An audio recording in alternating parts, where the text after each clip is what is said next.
Om Namaste children. Hope you might have enjoyed the first part of the chapter Force and Pressure.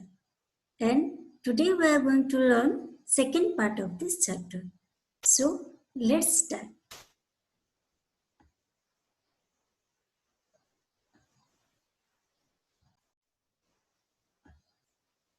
Chapter 11, Force and Pressure. In this session, we will cover the following topics. Types of force. Forces are divided into two types, contact force and non-contact force. Under contact force, we have muscular force and frictional force. Then non-contact force. In non-contact force, we will discuss magnetic force, gravitational force, and electrostatic force. In our last video, we have discussed about interaction between any two bodies. Whenever two bodies interact, each one of them applies force onto other. But how bodies interact? Interaction between the bodies can be basically of two types. One in which the bodies are in contact with each other, and the other in which they are not in contact with each other. The forces that result when the bodies are in contact with each other are called contact forces. And the forces that result between the bodies when the bodies are not in contact are called non-contact forces.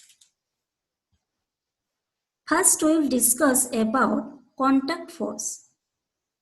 Suppose you are thirsty and there is a glass full of water lying on the table. In order to drink water from this glass, you have to lift the glass towards your mouth. That is, you have to apply force on the glass. How are you applying this force? You are touching your glass with your hand and lifting it. Here, your hand is in contact with the glass. So, the force you are applying on the glass is a contact force. Here, the footballer applies the force on the ball by kicking it. When he applies force, his foot in contact with the ball. So, this force is a contact force. Other examples of contact force can be pushing the desk from one place to another place. Here, her hands are in contact with the desk. Similarly, pressing the keys on keyboard, moving a chess piece on chessboard are some of the other examples in which parts of our body are in contact with the objects and applied force on them. In all the examples, you will find that the forces is caused by the action of muscles in our body. The force resulting due to the action of muscles is known as muscular force. The muscles in our body expand and contract when we apply force on object. Animals also use muscular force to carry out a physical activities. A bullock cart is used to carry load from one place to another place. The bullock cart applies muscular force on the cart and moves it forward. So, muscular force is a contact force. Are there other types of contact forces? Let us find out. Let's recall some of our experiences. When we stop pedaling a bicycle, it gradually slows down and finally comes to a stop. When boat comes to rest, if we stop rowing it. In all these situations, no force appears to be acting on the objects. Yet their speed gradually decreases and they come to rest. What causes a change in their state of motion? Could some force can be acting on them? Can you guess the direction in which the force must be acting in each case? Yes, it is the frictional force. It is the force of friction between the surface of bicycle and the road, between the water and the boat, which brings in the state of rest. Thus, friction is the force which always acts on all the moving objects and its direction is always opposite to the direction of motion. Since the force of friction arises due to contact between surfaces, it is also an example of a contact force. Let us discuss about the non-contact force. Well, you all are familiar about magnet. What is a bar magnet? It is an artificial magnet with a cuboidal shape. Place an iron nail on a table and bring a bar magnet closer to it.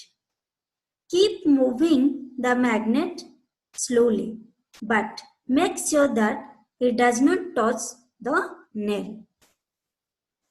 What do you notice? The nail takes a lift and sticks to the magnet. What do we infer? The magnet pulled the nail, even though it was not in contact with the nail. You have learned in class 6 that like poles of two magnets repel each other and unlike poles attract each other. That is, they push or pull each other. Do you have to bring the magnets in contact for observing the force between them? No. Over here, a magnet can exert a force on another magnet without being in contact with it. Thus, we can conclude that force exerted by a magnet on another magnet or magnetic substance like iron, nickel, and cobalt is a magnetic force, and it is a non-contact force.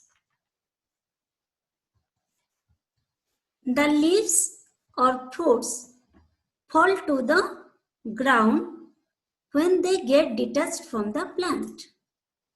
Why does it fall towards ground?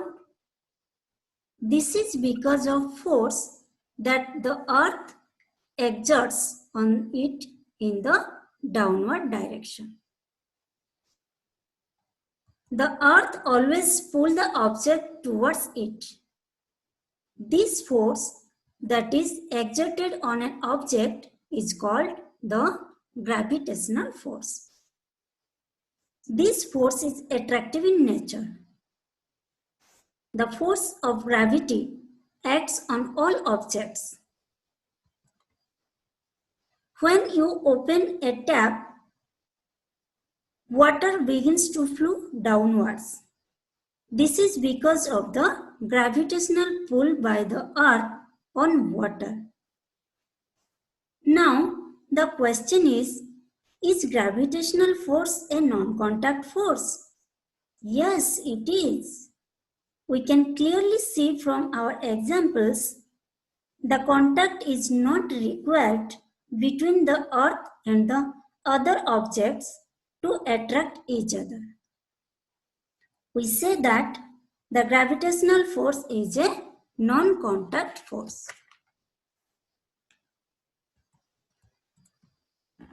Take two balloons and suspended them means of thread.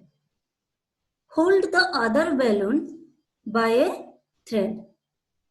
Tie its end and brings it near to the other balloon which is suspended. What do you notice? Do you see any force between them? Nothing in particular. Now, rub the free balloon which is in your hand with dry hair for some time. After that, bring it near to the other balloon which is suspended. You see anything strange now? Yes. Both the balloons seems to be coming towards each other.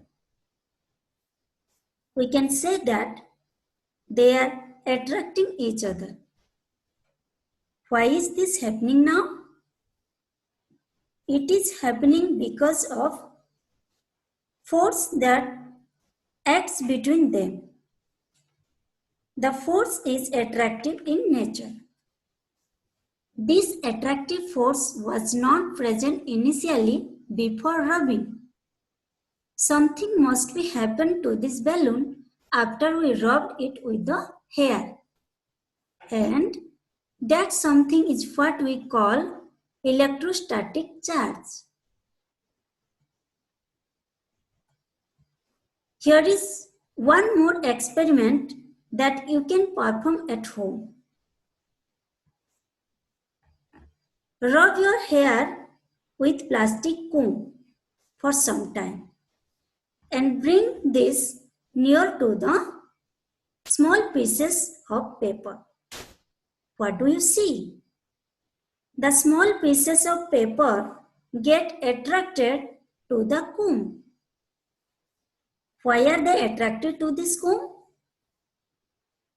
Can you tell me the reason for this?